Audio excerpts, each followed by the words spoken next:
जय हिंद दोस्तों। आज हम पढ़ने वाले हैं शोषण के विरुद्ध अधिकार। इसके पहले की सीरीज में हम लोग कंप्लीट करते आ रहे हैं। हमने इसके पहले की क्लास में कंप्लीट किया समता का अधिकार या समानता का अधिकार।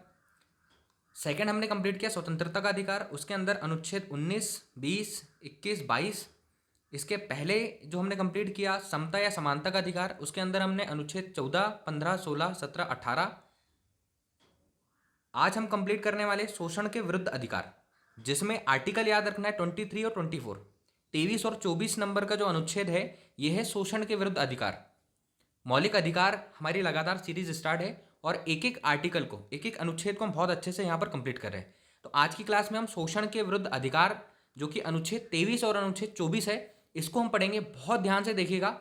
स्टार्ट करते हैं शोषण के विरुद्ध अधिकार। सबसे पहले अनुच्छेद 23 की बात करते हैं। अनुच्छेद 23 की बात करते हैं। मैं यहां पर लिख देता हूं अनुच्छेद 23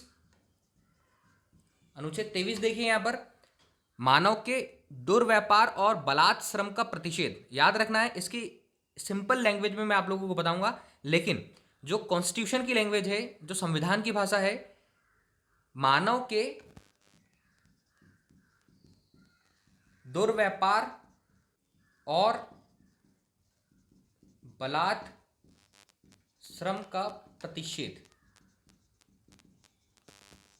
ठीक है, अनुच्छेद 23 है, मानव के दुर्व्यापार और बलात् श्रम का प्रतिषेध। इसका मीनिंग क्या है? इसके द्वारा किसी व्यक्ति की खरीद बिक्री, मतलब व्यक्ति की खरीद बिक्री, समझिएगा, व्यक्ति की खरीद बिक्री, बेगारी तथा इसी प्रकार का अन्य जबरदस्ती लिया हुआ श्रम निषिद्ध ठहराया गया है, जिसका उल्लंघन विधि के अनुसार दंडनीय अपराध है। बहुत ध्यान से सुनिएगा। बलात् श्रम मतलब जबरदस्ती श्रम, तथा बेरोजगारी मतलब बिना वेतन के पर रोक लगाया गया है, किंतु राष्ट्रीय सुरक्षा के मुद्दे पर बलात् श्रम या बेगारी कराया जा सकता है। राष्ट्रीय सुरक्षा के मुद्दे का मीनिंग यह हुआ, जरूरत पड़ने पर राष्ट्रीय सेवा करने के लिए बाध्य किया जा सकता है। तो आर्टिकल 23 याद रखना है, मानव के दुर्व्यापार और बलात् श्रम का प्रतिषेध। मीनिंग क्या है? बलात् श्रम मतलब कि जबरदस्ती श्रम, बेरोजगारी पर रोक लगाया गया है, किंतु राष्ट्रीय सुरक्षा के मुद्दे पर, याद रखिए, राष्ट्रीय सुरक्षा के मुद्दे पर श्रम या बेगारी कराया जा सकता है। आगे चलते हैं आर्टिकल 24, अनुच्छेद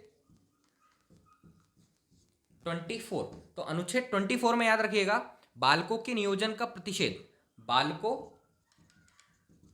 के नियोजन का प्रतिषेध। और बालकों के नियोजन का प्रतिषेध का मीनिंग यह हुआ कि 14 वर्ष से कम आयु वाले किसी भी बच्चे को कारखानों, खानों या अन्य किसी भी जोखिम भरे कामों में नियुक्त नहीं किया जा सकता। आर्टिकल 23 और आर्टिकल 24 हम पढ़ रहे हैं, शोषण के विरुद्ध अधिकार। तो आर्टिकल 23 जो हमने देखा, इसमें मानव के दुर्व्यापार और बलात् श्रम का प्रतिषेध है। इसका मीनिंग क्या हुआ कि इसके द्वारा किसी व्यक्ति की खरीद बिक्री, बेगारी तथा इसी प्रकार का अन्य कोई भी जबरदस्ती काम, उनका श्रम उनसे नहीं लिया जा सकता है, और जिसका उल्लंघन अगर होता है तो विधि के अनुसार, कानून के अनुसार ये दंडनीय अपराध है। और अनुच्छेद 24 बालकों के नियोजन का प्रतिषेध, इसका मीनिंग 14 वर्ष से कम आयु के बच्चों को खतरनाक कामों में नहीं नियुक्त किया जा सकता। खतरनाक कामों का मीनिंग यह हुआ कि कारखाने, जैसे पटाखा फैक्ट्री वगैरह होते हैं, ऐसे कोई ऐसे काम जिसमें कि उसकी जान को खतरा हो, ऐसे कामों में उसे नियुक्त नहीं किया जा सकता है। अनुच्छेद 23 से याद रखना है, जरूरत पड़ने पर राष्ट्रीय सेवा करने के लिए बाध्य किया जा सकता है। जरूरत पड़ने पर राष्ट्रीय सेवा के लिए बाध्य किया जा सकता है। तो दोस्तों, ये है हमारे शोषण के विरुद्ध अधिकार। इसके बाद वाली क्लास में हम देखेंगे धार्मिक स्वतंत्रता का अधिकार। तो ये आर्टिकल 23 और आर्टिकल 24।